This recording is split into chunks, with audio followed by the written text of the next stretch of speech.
All right, Robin, it's okay if I go ahead and get us started officially here? Yes, go right All ahead. right, awesome. Well, welcome everybody. Good afternoon. If you're on the East Coast, good morning. If you're out West, if you're watching the recording, hope you're having a good day no matter what time it is. We are here to talk about intentional leadership. This is part one of an awesome two-parter that we're going to be doing on board governance practices that promote the very important DEI initiatives at your organization that hopefully you have. If you don't have them, you're in the right place. It's going to be a good one. I'm Steven. I'm over here at Bloomerang, and I'll be moderating today's discussion, as always. So just a couple of housekeeping items real quick before we get going. Just want to let you all know that we are recording this presentation. I'll be sending out the recording and the slides. You should already have the slides, but if you don't already have them, don't worry, I'll send them again. I promise you'll get those from me later on this afternoon by email. So if you have to go to another appointment, or you get interrupted, if you're working from home like us and maybe somebody interrupts you, maybe a kid walks in, don't worry, we're gonna get all that good stuff to you today. But most important, please feel free to send us questions throughout the hour. We're gonna try to save some time at the end for Q&A. So don't be shy. There's a chat box, there's a Q&A box. You can use either of those. I'll keep an eye on them throughout the whole hour.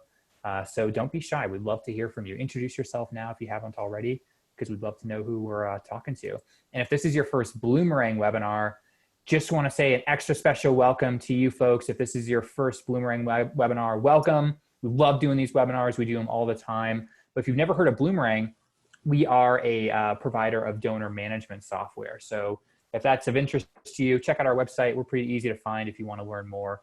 But don't do that right now, because I'm very excited to welcome, like I said, for the first of a two-part webinar series. We'll give you some info about part two. But Dr. Robin joining us from beautiful Atlanta, Georgia. How's it going, Robin? You doing okay? I'm doing great. Yeah, This is awesome to have you. Atlanta's doing great also. Yeah, that's awesome. I love Atlanta. We were talking about that Yeah, before. So shout out to yeah. Atlanta if anyone else is here in the chat. You're so gracious to do this for us. We got connected by a mutual friend, and we put this together. This is going to be a good one. If you all don't know Dr. Robin, check her out over at Sage Consulting Network. She's also a board source consultant. She's a senior governance consultant over at Board Source, which is one of our favorites. We've had Board Source people on before. And this is her thing, training boards, helping boards out. And again, just really gracious to share her knowledge with us, especially over two sessions, which I don't think we've ever done, which I'm really excited about. And I got a peek at Robin's slides earlier this week, and you all are in for a big treat. So I don't want to take up any more time away from you, Robin. I'm going to stop sharing, and we'll let you bring up your beautiful slides here. It's always a fun transition. Looks like it's working. Yes. Okay. And then beginning. Yeah. All right, there we go. Cool. All right. So, okay, everyone. So, as Steven said, buckle up, fasten up, all those things. We have a lot to cover in a short amount of time. And I really need you to interact. So we've got the chat box that I certainly hope that you're going to be digging into. I'm going to stop periodically and go to Steve and say, what's in the chat box? I'm going to do my best to answer those questions. I've got some poll questions, and we'll have you, Stephen, are we just going to have them put the answers in the chat box as well? Yeah, that'd probably be the best, yeah. Okay, so we'll just have you put your answers in the chat box as well for those. We have a couple of videos. We practice them. If they don't work, do not shame us. Just you know how videos are. But we are crossing our fingers that these videos are going to go perfectly, because we want every bit of this experience to go well for you today. You know, when you get these slides, the second slide is just a little bit about me and my contact info and how to connect with me. And, you know, so find me on LinkedIn, on my website, email me. I love to connect after these webinars and to definitely see if there's anything that you need. So this two-part series is designed to help executives and board leaders come together around how to lead during this very important time and how to integrate diversity, equity, and inclusion within your structure, systems, and practices. And you'll understand why I say that as we go through this process, because this is more than what's in our hearts. This is in what we do and how we create an ongoing process that allows diversity, equity, and inclusion to really take root within our organizations. And one of the reasons that, I mean, quite frankly, nonprofit organizations whose most of your missions align with this work, and why we're behind as even a country, is that we've been conditioned to feel uncomfortable talking about race, about racism, about anything related to it. And so as we go through this, I want you to tap into any discomfort that you might have and begin to say to yourself, what do I need to do to get past that? Because this is your job. I start every presentation with this slide. So if you were on Nonprofit Quarterly's presentation, you'll see just a few slides that overlap. There's not a lot of overlap, but if you hear me anywhere, you'll see this slide, because this is the governance framework that really sets the stage for how boards should work. This is not my work here. This is Board Source. And throughout our many years of research, Board Source really captured the essence of the framework of what boards do. And the first is your work has to focus on the people, meaning the board members that you have around the table, who they are, how you determine who you need, and how you identify, cultivate, and recruit them. And we'll talk about that. Then your culture. How do you create a culture? Like a culture that can talk about racism, race, diversity, equity, inclusion. How do you create a culture where that can occur and that there's not tension or folks shutting it down or people who don't feel that it's connected to your work? The third is the work, and that's not just the work your organization does, but the work that the board does. So how you determine how you do the work that you do in terms of your board meetings, your committees, your roles, your responsibilities, the way in which you are ambassadors and experts for your organization, that has a lot to do with your governance, and then your impact. So I always say, would it make a difference if this board met for a year? And if you can't say yes to that, then you haven't figured out your impact. And so all of these are areas that align with diversity, equity, and inclusion. So boards have to begin to face a lot of things. And I love this quote from James Baldwin. You know, this was in 1965, and in James Baldwin's life, he left the United States and went to Europe to live. And he left because he just didn't feel a place for himself here. As a Black gay male, he thought and felt many, many levels of racism and discrimination. But while he was in Europe, he realized that, you know, there were things at home here that he had to face. And so this is one of his very, very famous sayings, and I use it all the time because it still resonates as being so relevant to us today, that everything that's faced can't be changed, but nothing can be changed that's not faced. And I wrote a blog, and Stephen so graciously posted it yesterday. And one of the things I said in the blog is that it is times like these when board leaders should be running towards this fire of racism and inequities and injustices. We have to be able to face it. This isn't the fire that we go, wow, I hope someone comes to put this out. This is the fire that we say, according to our mission, what's our role in helping to put out these flames? So what do we need to face as board members? I want to start with Brian Stevenson, who says that boards need to face what's at risk in their communities, and they need to get close to the people in the communities where that risk is occurring. And we faced as a country and even as a world 8 minutes and 46 seconds, we faced seeing police brutality, racial and social injustices through George Floyd being brutally murdered right before our eyes. And what was so amazing about facing that is not only did we face it, but we saw two faces. And that's what is so, I think, transformational about this moment.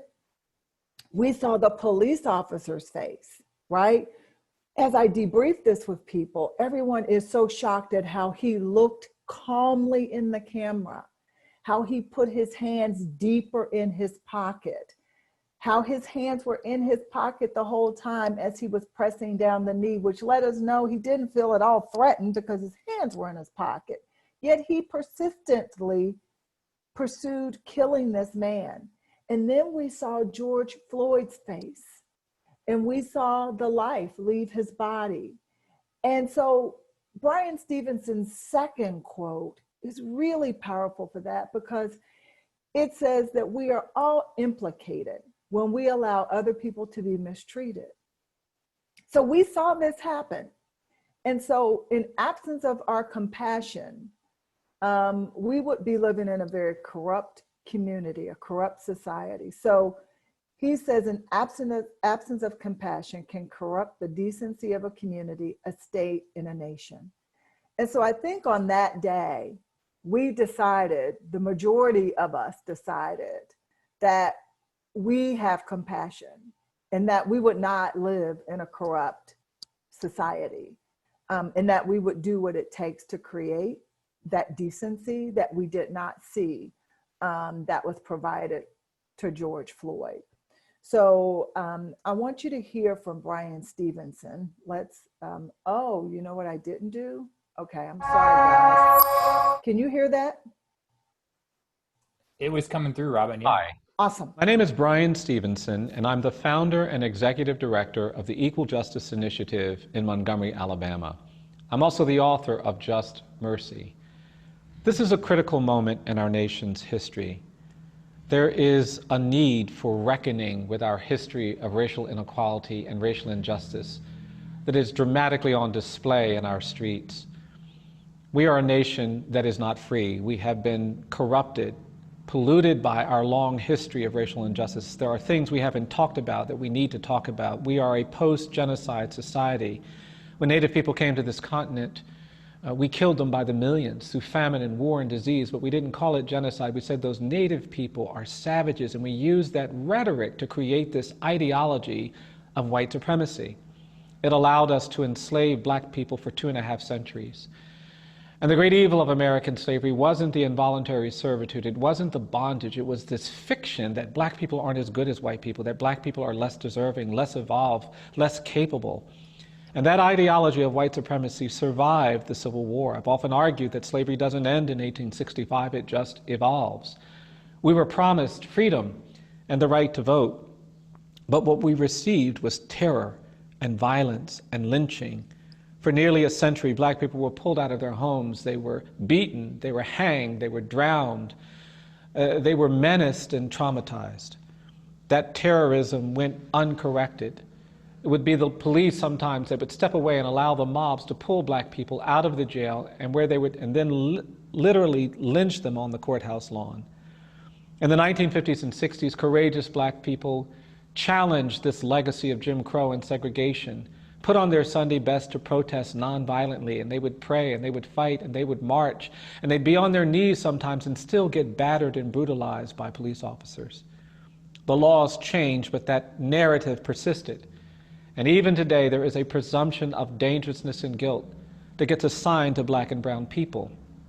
And you can be an actor, you can be a musician, you can be a teacher, you can be a clergy member, you can be an engineer. It doesn't matter how hard you work or how much money you acquire. You will go places if you're Black in this country, and you'll have to navigate these presumptions of dangerousness and guilt. I've gotten old enough to tell you that it's exhausting. Things need to change. We need an era of truth and justice in America. We need to commit ourselves to being honest about our past, to reckoning with it, In South Africa, there was a period of truth and reconciliation. In Rwanda, in Germany, there's been truth and justice. In Germany, there are no Adolf Hitler statues. In this country, the American South is littered with the iconography of the Confederacy. Truth and justice is sequential. You can't have truth and reconciliation. You can't have truth and reparation. You can't have truth and restoration at the same time. These things are sequential. You have to tell the truth before you get to the restoration, before you get to the reconciliation. I'm excited because in this moment we have an opportunity to do more, to do better. I believe there's something better waiting for us in America. I think there's something that feels more like freedom, feels more like equality, feels more like justice waiting for us. But to get there, we're going to have to commit to reckoning with our history, to telling the truth about our past, to engaging in important dialogue and conversations. I'm excited that you are having some of those conversations. You are part of this effort. I want to thank you for that and invite you all to come and see us in Montgomery, but more than that, to invite you to continue being part of this process to change America, to lift up truth and justice.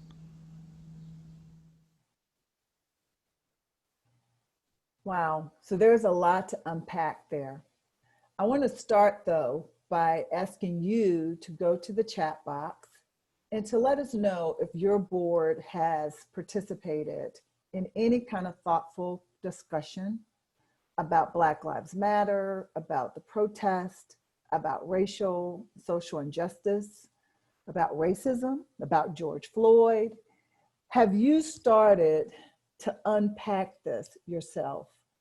Brian Stevenson says a lot of things, but he affirmed that quote I said earlier, and that's that as Americans, we have to spend time talking about these issues. That we have to spend time understanding the truth and getting to the truth. That we have to acknowledge that racism mutated, that's my word, over these years into so many different forms. And that the truth is important to any restoration or any reconciliation, and that it is sequential. So you just can't, boards, start to do good work without first talking about the truth about what the problems are. And sometimes we want to skip over the truth and we want to go straight to the work. All well and good because we want to make a difference, but also because the truth is hard to deal with. So I see we've got a couple of hands raised, Stephen, and we've got lots coming in the chat box. So I'll let you kind of share what folks are saying. Yeah, we got a lot of yeses, and then you know, the no's are interesting, Robin. There's just a lot of people that maybe are getting some roadblocks from maybe people on the board or people, you know, who are maybe afraid of rocking the boat, things like that. But a lot of yeses, which makes me glad to see that. Yes, and particularly at this point in this movement in our country. I mean, we've, you know, it's July, and so most of our states have been having protests and discussions about this for a few months now. So I'm glad for the yeses. For the no's, hopefully you're going to get something out of these. I know you will get something out of these next two presentations that will help to support your efforts to move the work forward. So we've had some hands raised. How do you handle that on your calls? Do you? Oh, I can take care of those folks. Okay. All right. Very good. All right. So I'm going to keep going. Okay. So, you know, Robin DiAngelo, who wrote the book White Fragility, and those of you who have knows, you may want to get this book. I think everybody should read it. She is a white woman who's writing to white people about being white and what that means for how you have created roadblocks, exactly what the no's are experiencing. And she writes about white people really good at creating roadblocks, to not talking about race and racism and your roles in creating it and your role in solving it. And I love this quote from her. She says she's never met a white person without an opinion on racism. So use that quote. When folks tell you they don't want to talk about it, they don't have anything to say, they have an opinion. They just don't want to share their opinion. And this process, just like any process, is not pretty, right? It doesn't start off neat. It starts off really raw. But everybody has an opinion, black and white, but she's speaking from the white perspective as the white author talking to white folk. And she says, I've never met a white person without an opinion on racism. So be emboldened with that knowledge that that is the case. But your job as a board and as leaders of your organization is to come to what we call a shared understanding. You cannot get to the shared understanding if A, you cannot bring these issues up to the collective group, and if B, folks in the group are not being honest and talking about their opinions. So the shared understanding is key to you defining what systemic racism, racial equity, social justice, what all of this means for your mission and for the work that you do. And the reason it's important is because I tell my board members all the time, you are here to support the mission, not the other way around. So you can be as uncomfortable as you want. That cannot stop this work, because the work is about the change that your organization seeks to achieve within the community. And if you allow individual board members' personal discomfort to stop that, then in fact, what you're saying to them is that, you know, we're kind of running your business, right? But this isn't their business. This is the nonprofit's business, and this is the business of the community and the impact you want to have. So the shared understanding is critical, and it's critical that you put on the table and discern and understand these very important constructs that in our country have been taboo to talk about. The biggest, I would say, misinformation that we get is folks not understanding these three terms. And you have to start with the terminology. And so I'm kind of modeling for you in this conversation that we're having the way in which I think you should have the conversation. So folks will say to you, and you've heard this nationally, it's just one or two bad actors, right? So they're just some racist people. So in fact, yes, there are some racist people. There are people who have racial prejudice and hatred in their minds and in their hearts. And they may in some way individually discriminate, right? That does occur. But that is not enough to explain 401 years, right? So we know that it is not racist people, but it is racism that is what has plagued our country for 400 years. And as Brian Stevenson said, went from slavery to post Civil War construction to early 1900s discrimination to Jim Crow to the kind of oppression that we still experience and see now with police brutality, mass incarceration, underemployment. So it's mutated. What causes this to mutate is racism, which is social and institutional power plus race justice. Racism is embedded in our infrastructure. So it's like going throughout the system of the United States across multiple levels. And then he talked about ideology. And white supremacy is the ideology that creates the groundwater for racism. So it's what fuels racism, is the ideology or the belief that white people and the ideas, thoughts, beliefs, and actions of white people are superior to that of people of color.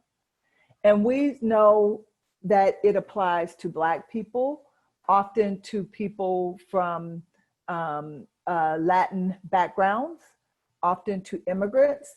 So it is an ideology, often religion, to our Jewish community. So it's an ideology that says that white people are better. Now, folks get very uptight by the word white supremacy, because the United States has also done a really good job of making white supremacy feel like it's an outlier, right? Like, these are extremist people.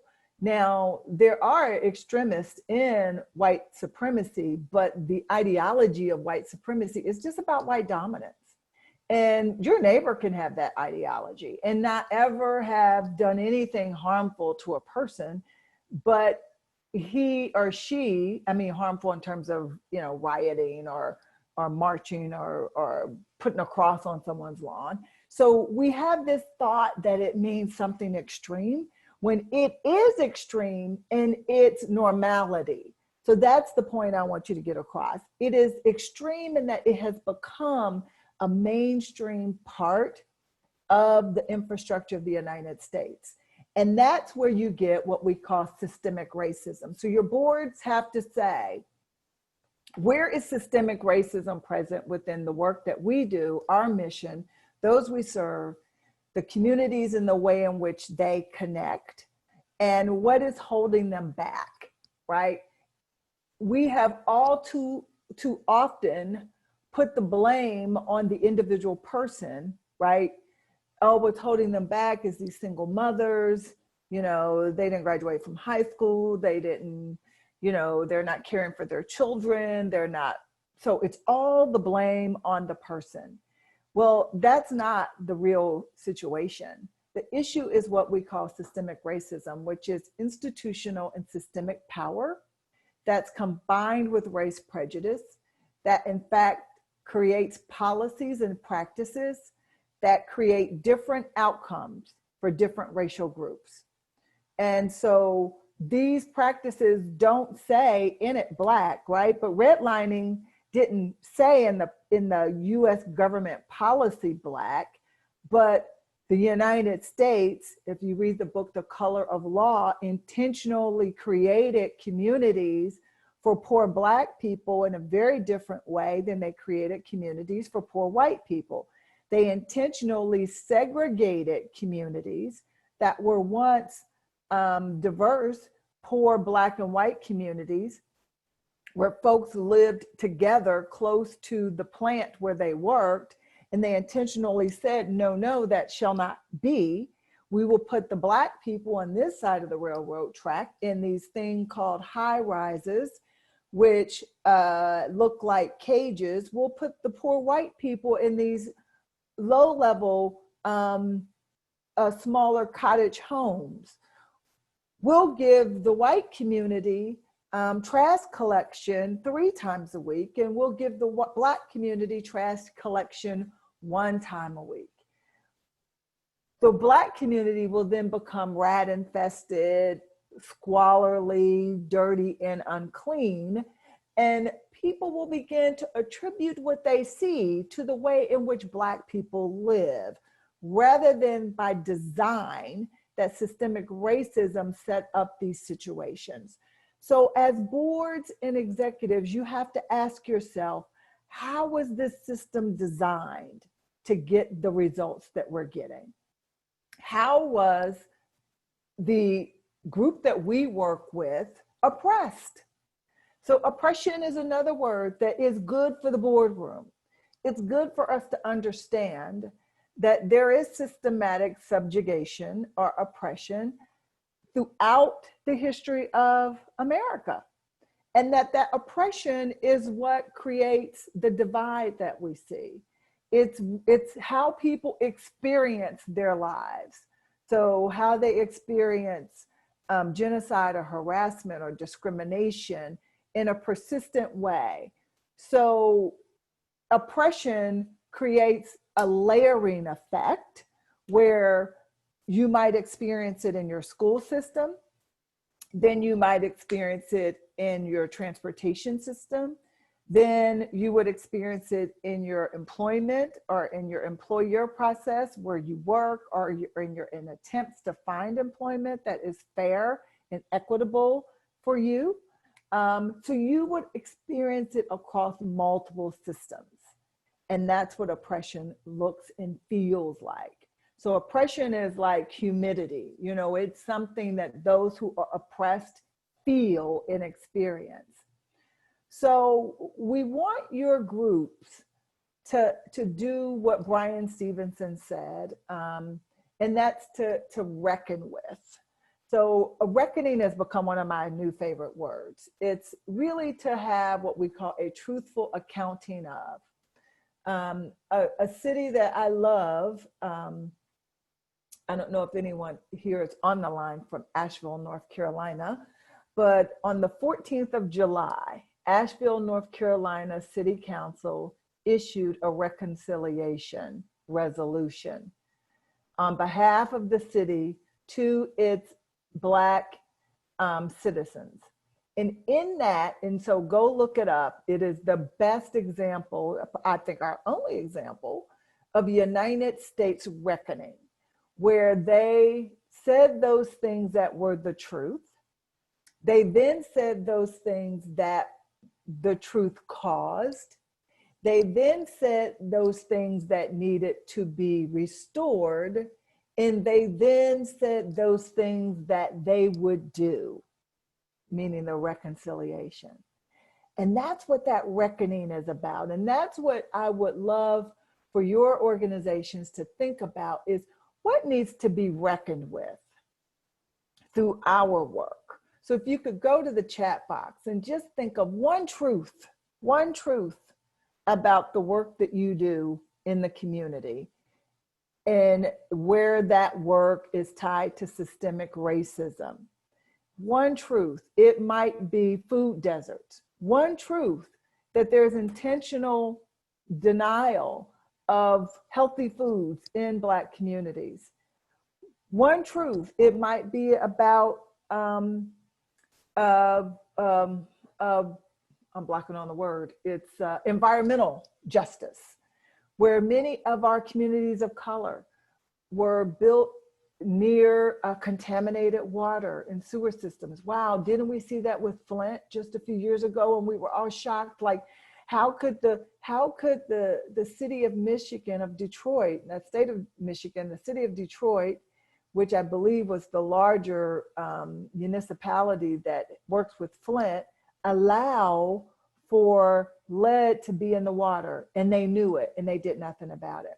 So I'm interested in what reckonings you all think you need to have. Is there anything in the chat box, Stephen? Oh, there are some good ones in here. Oh, good. Let's hear it. Oh, wow. Lots of people talking about the justice system, over policing in their community, disproportionate policing, education, inequities in the budget. A couple people chimed in about environmental justice, like you said. And a lot of folks are also saying the board doesn't look like the people they serve. Which, yes. Yeah, that's we're going to talk about that in the what you should do. We're going to talk about that briefly today, and then much more in depth in our next session. So very good. So I want you to like this word reckoning. Join with me in like being a big old fan of it, okay? Because that's where the truth telling comes in. That's where we stop blaming the individual and we start to think about what the truth is and how we need to account for it. So on a day-to-day basis, we have these bigger issues that I just went through: racism, white supremacy, systemic racism. The day-to-day interaction that we often see looks a lot more subtle than that, though. So it looks like this thing we call implicit bias. And I don't want you to feel that implicit bias is not still an important issue for you to deal with your boards. This is, in fact, the reason why many of your boards look all white, is because of bias. So the people on your board are great people, the majority of them, most of them, 99, we'll say. And they're not racist, but they are biased. And so this implicit bias is the unconscious bias that really does impact our interaction and our decision making. And it's about attitudes and stereotypes that affect our understanding, our actions, and our decisions. You don't think of it, you don't necessarily know you're doing it, but everyone is susceptible. And biases are created from the time we are born. And biases come to us through multiple venues in media. So if you were to go to, and I think I have it in my end slide, to Anderson Cooper 360 Clark Doll study. Anderson Cooper and Soledad O'Brien did a replication of the Clark Doll study where they looked at how bias is developed in children. And bias is developed in children, according to researchers at Harvard, very early. Actually, by the age of 7 to 10, children already have a bias against Blacks. And the implicit appreciation study, which is another Harvard study, showed that 70% of Black people have an anti-Black bias, while 50%, believe it or not, of Black people have an anti-Black bias. So it's because of what we're told and how we're conditioned. And the end result of that is what we call these implicit bias microaggressions, meaning these are everyday verbal, nonverbal, environmental slights, snubs, insults. You know, when I talk to boards and I say, why don't you have a more diverse board? And they say, oh, we can't find anyone qualified. That's a bias. Oh, we don't know anyone. Oh, we want people to fit in. That's a bias. Well, we really feel that board members of color should start first on the committee. And then if they show that they are dedicated, then we'll consider them. And I always say, well, did you have to start on a committee? So creating a separate and a distinct process.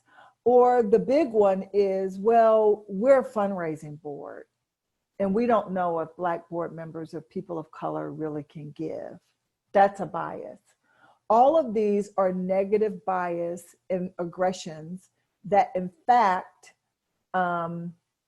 prevent you from being able to take that very important step of integrating your board. So I've got something for you to listen to real quick about that. That's not me. I'm not like that. You call it an honest mistake. Science calls it a blind spot. Our unconscious mind is a mysterious and powerful thing. It makes 90% of our decisions without us even knowing it. Our brains are overloaded with 11 million pieces of information every second. Yet we can only process about 40 of them. So we're wired to make cognitive shortcuts, using past experiences to make assumptions. And you know what happens when we assume. Our unconscious mind can put us on autopilot, determining where we sit, who we eat lunch with, who we turn to for advice, and who we choose to offer a helping hand. Living our lives with blind spots can put us in a tunnel. Same point of view, same decisions, same outcomes. We can find ourselves trapped in the land of snap judgments and misconceptions. We've all been on both the giving and receiving end of blind spots. Think about it. Who's talented? Who's able? Who can I trust? Who belongs? We've all been there. Blind spots are part of the human condition. Our choices have consequences for us and the people we interact with. By accepting that blind spots exist, we can stop. Imagine what possibilities exist if we could do it all over again. Different perspectives, inclusive relationships, diverse networks, better outcomes, seeing people for who they really are. People like you with unlimited potential. We all have blind spots. Once you accept that you have them, you can choose to do something about it. It's time to check your blind spots and focus on what's possible.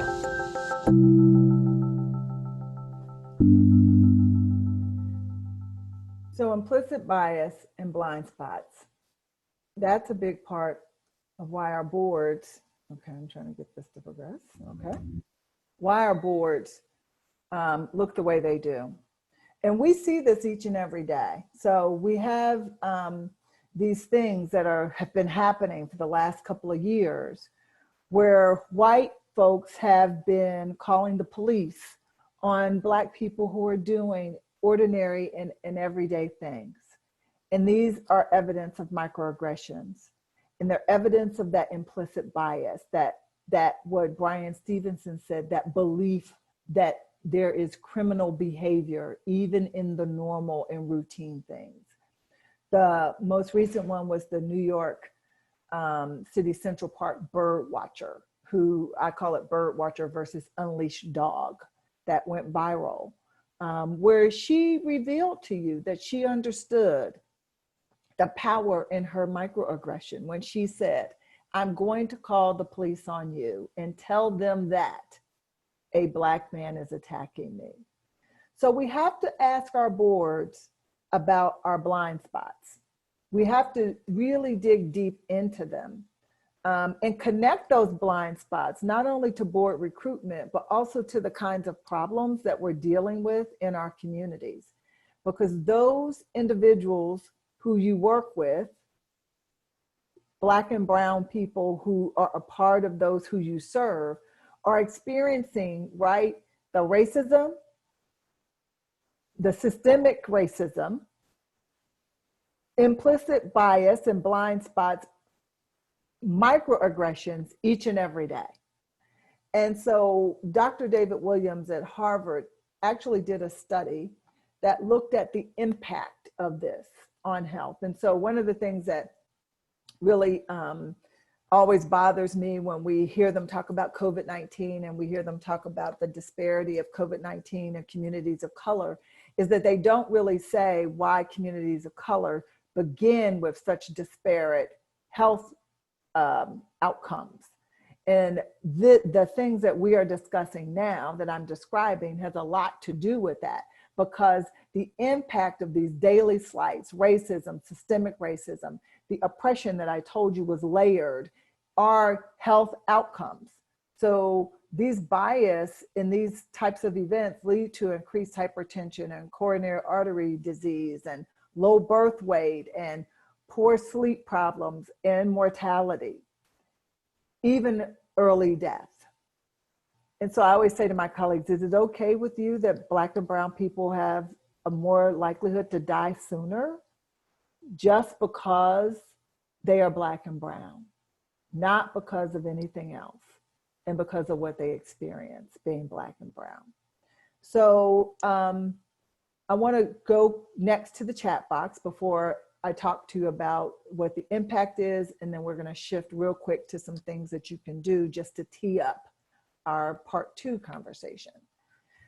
So we have anything in the chat box, Stephen, that I need to address? And I've seen some hands being raised, so I want to pause and see if there's anything that you want to share. Yeah, there was a question just came in on a point you just made, Robin, about the blind spots. And Sally here is wondering if you think there's a greater cost to people of color than there are to white people when it comes to kind of breaking away from those blind spots and kind of getting over them. It seems like there probably is. I'm wondering what your take on that is. So there's a greater cost to people of color for all of this. Mm-hmm. Black is the exponential multiplier. So quite often you'll hear folks say, oh, but I'm a white woman and there are blind spots, or I'm gay and there are blind spots. And you're absolutely right. There's implicit bias against multiple groups, but the exponential factor that multiplies the complexity of that is being Black and brown. So when you are a Black and brown woman, when you're a Black and brown gay person, when you're a Black and brown person who's differently able, when you apply skin color to any of these, then it is even more complicated and it's even more insidious. So we, because I am one, suffer more as a result of those blind spots and implicit bias, and stand to benefit when they are addressed and they are removed, when people become more aware of them. Stand to benefit with the possibility of having a more fair and just opportunity. But what really has to happen is what we have on this slide. And so thanks for teeing that up, is there has to be changes in systems, policies, and practices, and cultural representation. That's what really we have to focus on as leaders. Yes, we want to encourage one another to individually change, and that has to happen. In fact, if someone cannot change, then they should leave your boards. Yes, even if they are a big giver, I'm sorry, you have to find another way for them. But they can't be in a place of leadership where in fact they have to help drive change, because these are the kinds of conditions that you're trying to impact. We know that because of racism, sexism, all of these things I have listed here, xenophobia, that we have racial disparities in maternal mortality and infant mortality rate. I'm on a board, the Center for Black Women's Wellness, and this is one of the areas that we focus on. In fact, in Georgia is, I think, the 49th state lowest performance, and women of color are even the lowest performers in that. Black women are more likely to die of cancer. You all talked about the achievement gap when you put in your chat about what's the truth, right? What are those truths that need to be reckoned with?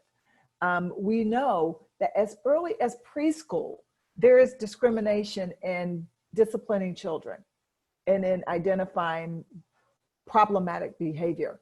That sets the tone for a child's entire educational system with how they're treated then. Educators, implicit bias. So when you look at this list is more about the systems, the policies, and the practices, and the representation. That's where we want to focus our attention, but we want to call out and we want to focus in whatever way we can on the blind spots. How do you know what's happening? Is through your data. You have to look at what we call disaggregated data in your work by race, by gender, by immigration. You have to understand what the disparities and the inequities actually are. So sometimes we say, oh, wow, we're doing really great. We served 300 people. But I don't think just passing out food is probably your total mission. Your mission might be, how do we understand hunger?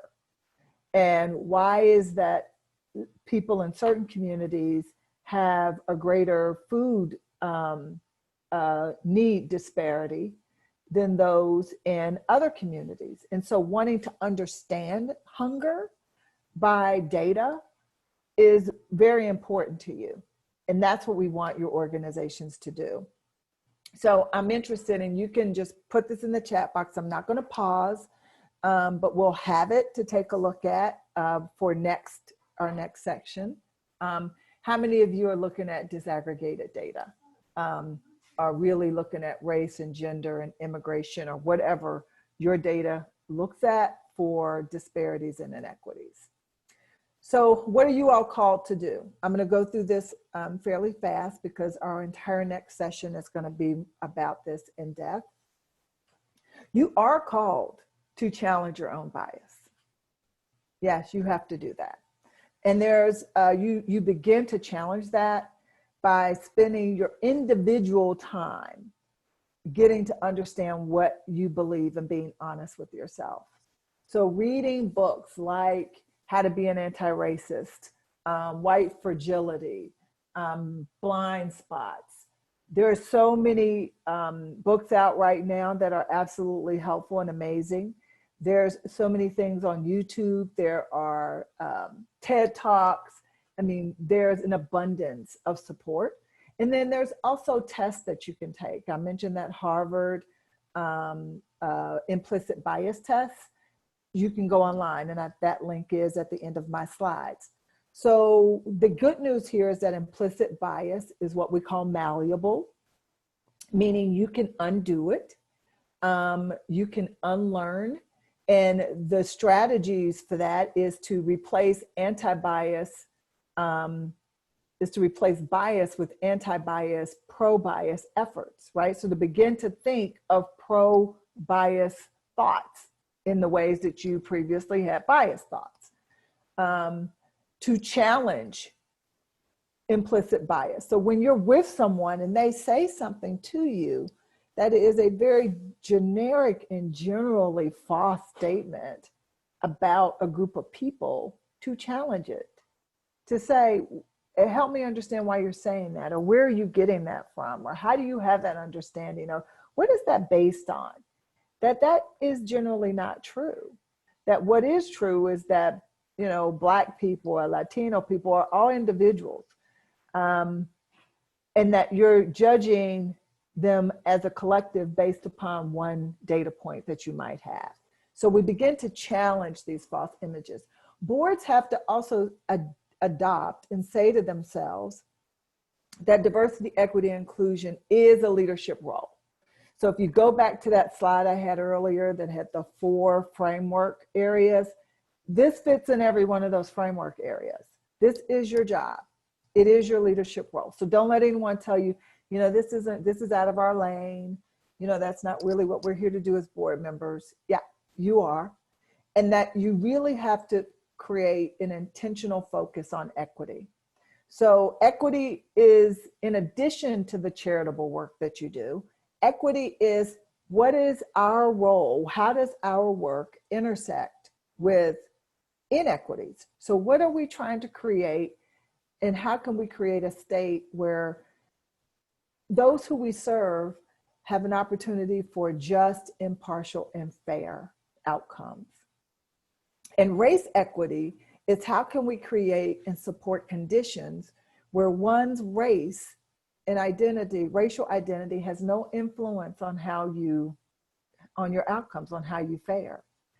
And so the picture here, while not perfect, is one that helps us to understand that there are those within our society who need additional support in order to reach the fruit of life, right? In order to achieve, because of barriers. And so sometimes you're removing barriers to create equity, and sometimes you're creating policy, structures, and practices that prevent inequities from happening. Sometimes you're creating policies and structures that give additional access or advantage to those who have historically been disadvantaged. And so folks say, well, I don't like the idea of letting anyone go to the front of the line. And I always say, well, was it okay with you that for 400 years they were only put in the back of the line? So, you know, you have to be very crafty at flipping that it's not putting someone in the front of the line, when in fact, white people have been in the front of the line. White folks have written policies and practices that allowed them to be in the front of the line. And so we have to challenge this narrative that equity puts Black people or Latino people or women in the front of the line, when in fact it allows them to be in the line in a just way. So this gets us to the point about leadership on boards. Boards have to really take a proactive approach at ensuring that there is an intersection between race outcomes and leadership. There is a leadership gap in both our executive directors and in our board leadership. In fact, Board Sources data shows that over the last few years, we've lost ground in the percentage of board members that are of color. So board members have to have intentional strategies to decrease the race leadership gap. A lot of this is driven by implicit bias. And so debiasing your process, creating a commitment and an intentionality to how you do recruitment when you are doing recruitment, as well as decreasing the board leadership gap and creating a pipeline of Black and brown potential board candidates, debiasing your process for how you evaluate and determine board candidates, removing barriers that are often put in place for those candidates, and removing the practice of consistently selecting only one person of color. We're going to go into this more in detail next time, but this is the journey for intentional board building. A board composition is really important. This is where you intentionally map out your board members, identify the ideal board composition in terms of race, ethnicity, age, as well as professional background and all of those things. And then see where you're missing. And this is aligned with your community. So the community where your organization works and provides its services, and those that you serve. It should be consistently aligned. So one of the things I want you to think about is whether or not your board has a board composition matrix or an intentional board building strategy that supports diversity and inclusion. If you can go into the text box and let us know that, again, we'll use this information for creating the part 2 webinar. And then I've just got some guidance here for you for each of the other areas that I want you to spend some time about how to create an intentional culture, meaning how to move towards anti-racist culture, how to elevate the voices of those in the room who want to speak and talk about diversity, equity, and inclusion, you know, how to evaluate your words, your images, and your actions to ensure that they support DEI, how to ensure that you are working towards a greater impact in your work with real intentionality. Like what is the data? What gaps are you trying to close? And how are you holding yourselves accountable to that? It could be a leadership gap. It could be an employee gap. It could be a board diversity and inclusion gap. It could be a gap in equity within your community. It could be a gap in your vendors, those who serve your organization, those who you're giving economic opportunities to. So it goes across the board throughout your entire organization, and how you're going to be more targeted and strategic at how you really work towards having explicit equity moves within your organization. This is a link to a really great article that I encourage you to get and to share with your board. It's written by Angela Glover from PolicyLink. She's now the president emeritus. But it talks about what equity looks like. Equity looks like advocacy. So in what ways is your board advocating for equitable, just, and fair treatment? It looks like changing programs, policies, and systems. It looks like making sure that that multiplier I talked about before that multiplies against people of color, that there's a multiplier that creates a positive benefit, not just for people of color, but we know it also then creates a positive benefit for our entire community. So that's what equity looks like. This is a really good article to share with your board and to even have a conversation about this article. And then some things for you to kind of talk about. We're going to talk about these more next time. So if you're coming back next time, maybe you can have some of this teed up. And I also mentioned to Stephen that I don't mind staying for a few minutes longer if folks want to kind of chat about this. But what impact and outcomes do you all really want to achieve? What's the immediate actions that are needed?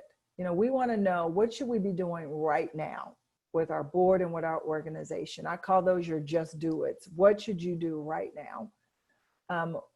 Personally, what does equity, racial equity, social justice, racism, what does all this mean to you? Where are you in this? Is this a priority for you in your life, your work, and your work on the board? And then how would you describe a bias culture and practice and share an experience? So think about how you see this playing out in your life and what that experience is like for you, either to experience it if it has happened to you or to witness it when you see it. So these are some things that you can also use to talk about with your board members as well as with yourselves. I've given you a little assignment here that this is some of the things that I charge boards to do all the time. And that's to think about, again, what they can do in the first 30 to 90 days. What can you do right now to make a difference? And then begin to have a thoughtful process to identify those longer term systems level issues that you need to change. And then I've given you what I consider some really great ground rules. Because when you get into these conversations, you need to make sure that everybody feels safe. And so please use these ground rules, build on them, add your own to the mix in a way that will help to set the stage for you being able to have those very productive, safe and fair conversations. So I'm going to stop there. And I know we are exactly at 2:00 and some of you may have to leave, but we can take a look at the chat box. And if there's questions there, Stephen, I'd be more than happy to answer them. Yeah, we got some good the ones links for you. Oh, Okay. Sweet. Awesome. This was, Dr. Robin, this was fabulous to have you. Loved listening to this. And I know all the folks did too. I've gotten so many good chats across the hour. Thanking you for this. And a lot of people excited about part 2 didn't know about it. So we'll get you all invited to part 2. It's coming up in just a few weeks. So look for that invite. I'll get that to you for sure. But yeah, I'm happy. I would love to stick around all day with you, Dr. Robin. You'll probably be pushing me away by the end of this, but we got some good questions here. I'll just dive into them. There was a great one from Brenda here. And Brenda is basically commenting on, it seems like, and this has been something I've observed as well, that I'm going to stop sharing actually. Okay. Yeah. Okay. There you go. Great. Thank you. Okay, great. Correct me if I'm wrong, but typically the burden of this work tends to fall on Black people, right? So Brenda, she's an African-American woman. She's saying, I'm getting all the time white board members, white colleagues coming to me and asking questions and looking to me to solve this, right? And sometimes it's the the one Black employee at the organization who gets put in charge of the committee or whatever. Can you comment on this phenomenon? I guess what should we do? How can we make this better? Because this is not fair for this burden to fall on people. And I feel bad because me as a white person invited you to come on to bear this burden to educate. So what should we be doing differently? So it's a little bit different when someone does it professionally as opposed to when you are, just living your lives as a Black or brown person and people come up to you and ask you to lead a committee or to give them advice on how to manage racism within the organization that they share with you. And so Robin DiAngelo really talks about that a lot in her book, White Fragility. And I always recommend to everyone that you get your answer set that feels good for you. And that answer may be something like, hey, I'm glad you noticed. And because you noticed, then you know that this is something that is a part of our collective experience, not just mine. And that, in fact, is really powerful when you take the lead on this. It's really powerful when someone who is not a Black person takes the lead. So, hey, I'll support you. Bring this up at the next staff meeting. I'll support you. Bring this up at the next whatever. And I won't leave you hanging. I'll be there for you. Because what happens is that they're teeing you up, but quite often people aren't going to support you. This happens to all of us. And I can tell you, it just happened to me a couple of days ago where I had debriefed something with a group. We got on a call and no one said anything. And so when I started, no one said anything. But then when the meeting was over, one of my colleagues called me and she said, oh my gosh, Robin, what you said. And you know what I said to her? I said, you left me hanging. I said, this phone call is equal to finding me in the hallway after the meeting and saying, oh, wow, you were so right. But during the meeting, you said nothing. And so you also have to be prepared to hold them accountable. Say, you abandoned me. You set me up. I'm not carrying the load for this alone. This only works when we all do this together. This isn't a Black problem. In fact, it really isn't a Black problem. It's a white problem. Yeah. And white people have to fix it because white people started it. And so Yeah. you have to feel very confident in being able to speak the truth. This is one of those truths that we talked about. Allyship. That's kind of what I'm hearing from you, right? Yes. Well, allyship is, and there's some great things online about what allyship looks like. And that is one of them. Allyship shows up, takes the lead, does your part. If you prep in advance, you don't leave the other person, black, white, or other people of color hanging. You don't just show up after the meeting, but you show up during the meeting. So those are some of the real key steps to being an ally. Absolutely. Okay. Here's one from Renee, my buddy Renee. I'm going to introduce you to Renee, Robin. I think you two get along actually, but the people on this webinar, listening live, listening to the recording, they're open-minded. They know, right? It's the people not on this webinar that I'm kind of worried about. And Renee is asking, how do we get those people to see that these things exist, that systemic racism is real, that they have biases? What should we do? Should we send them the recording of this? Should we buy them these books? What do you think we should do for people that maybe are a little bit more resistant to these concepts? So it all depends on how. So first of all, if you're the board chair or the executive, you have the ability to create an agenda for this, to say to the board, this is a journey we're going to go on because we know that this is the right journey. And we want you to go on it with us. If you have any, sincere problems with that, talk to me individually, but it's not going to stop the journey. And so you take them on the journey, either yourselves, you get a consultant, which, not because I'm pushing this on you, but because I know it works. A lot of times it's better to have someone external who comes in and really does a deeper dive, who can bring to the organization and say things that you can't say, and actually can uncover things that you can't uncover. Form a committee is another great way to do it. It's always better than there's more than one voice saying this is important. There are other people on your board who are allies, and so who are supportive, who want to grow. And so you just keep moving this work, and that committee brings work back to the group, and that committee continues to change the governance structure to support diversity, equity, and inclusion. And eventually those who are resistant will realize that they have to grow, and they will, or unfortunately they're going to leave. So you just have to keep pushing this work through whatever the right structural way is through your organization to get it done. Okay. Here's one from Emily. I really like this question. Emily's in Aspen, Colorado, environmental organization. Majority white community, over 85%. They want to do this, but they struggle, right? They struggle finding these people. Is that an excuse? I know Emily's heart is in the right place, but even if, the minority population is a small percentage, does that matter? What can they do? Should they allow that to kind of be a roadblock? What do you think? So this is not uncommon, where folks are in communities and the people of color or the diversity is extremely low.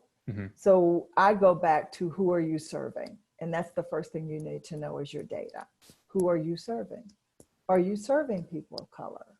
Or if you're not, and you're in a community that's not serving people of color, then in fact, you should still know about it. You should work on issues that are changing conditions and situations for those that you serve, but it may not be for you, all about race. It may be about class. It may be about LGBTQ issues. It might be about religion. You have to just understand in your community what the disparities are.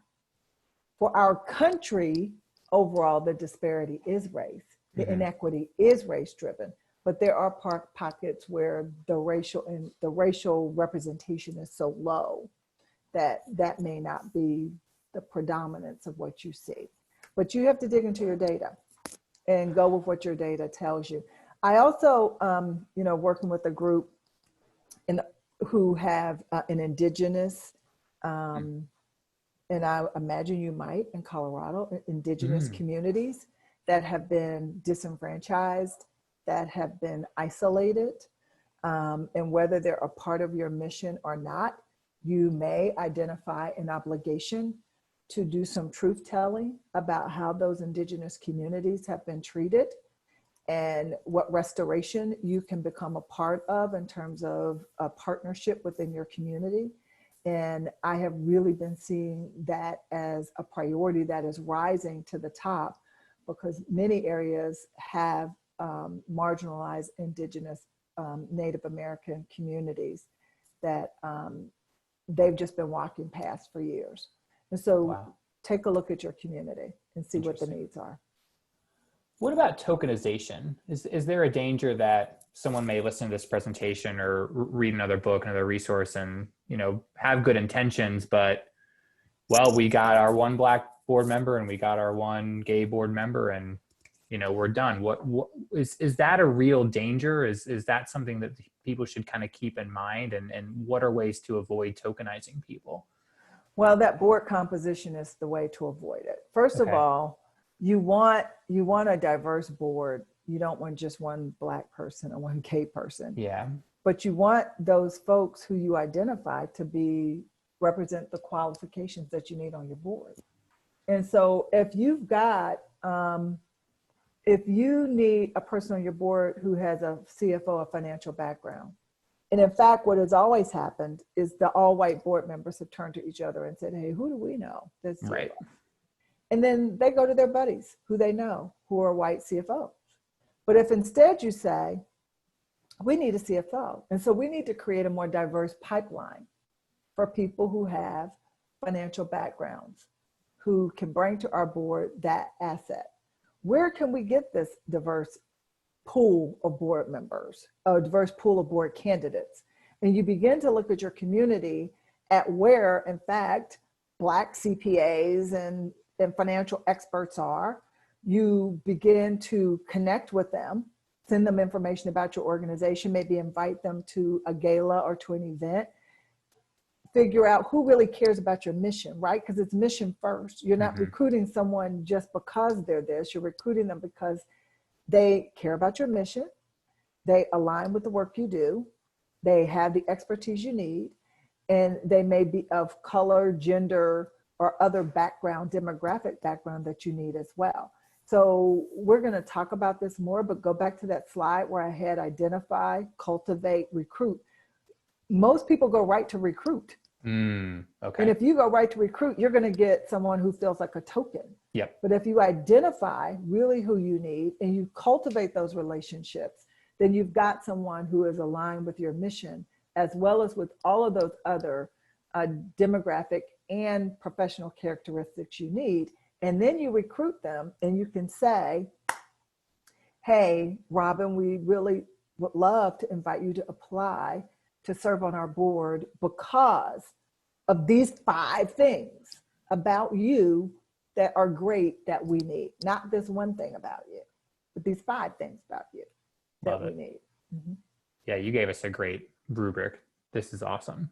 Well, we're a little over time. You've been so gracious. Maybe a good way to end is, I was personally curious myself of, do you feel like we're at a little bit of a tipping point? And the reason I ask that is, we've been covering these topics for years, and I would always get pushback from people saying, why you stirring the pot? Why you talking about this? All lives matter. I would get replies, but since Memorial Day or early June, those have calmed down as we have talked more about it. And I was just wondering, you personally, do you feel like maybe something finally is changing or is going to change? Like, this seems like a moment, right? Yeah, I think we are in a collective movement where people are seeing it. It's that proximity And we've had a lot in the past, right? We've seen these police injustices. We've seen these microaggressions. Yeah. You know, we know this has been happening, but people have wanted to keep the peace more than they've wanted change. And so now we have COVID-19, which has highlighted the health disparities that many people of color came into COVID-19 pre-existing, and we know why those health disparities exist, because of systemic inequities in healthcare, systemic inequities within our community that set up a vulnerability to various health issues. Then we had the economic downturn, and we see that many of those who suffered the economic downturn are actually frontline workers, and many of them are people of color. And then we see again the systemic racism that is within our policing practices. And we see this up close death, murder.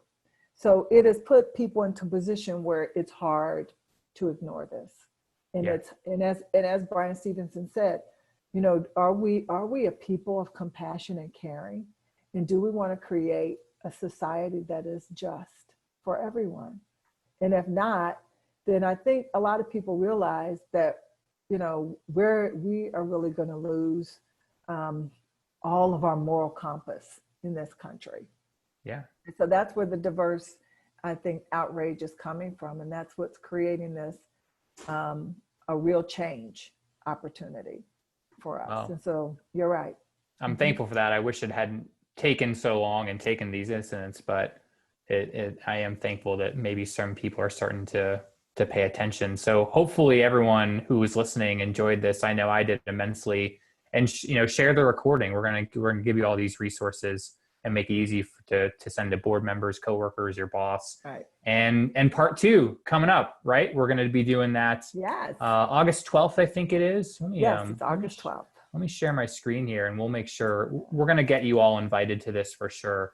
Yeah, August 12th at 2 p.m. Part 2, we'll get you an invite, and we'll also get you all the great resources from today's session.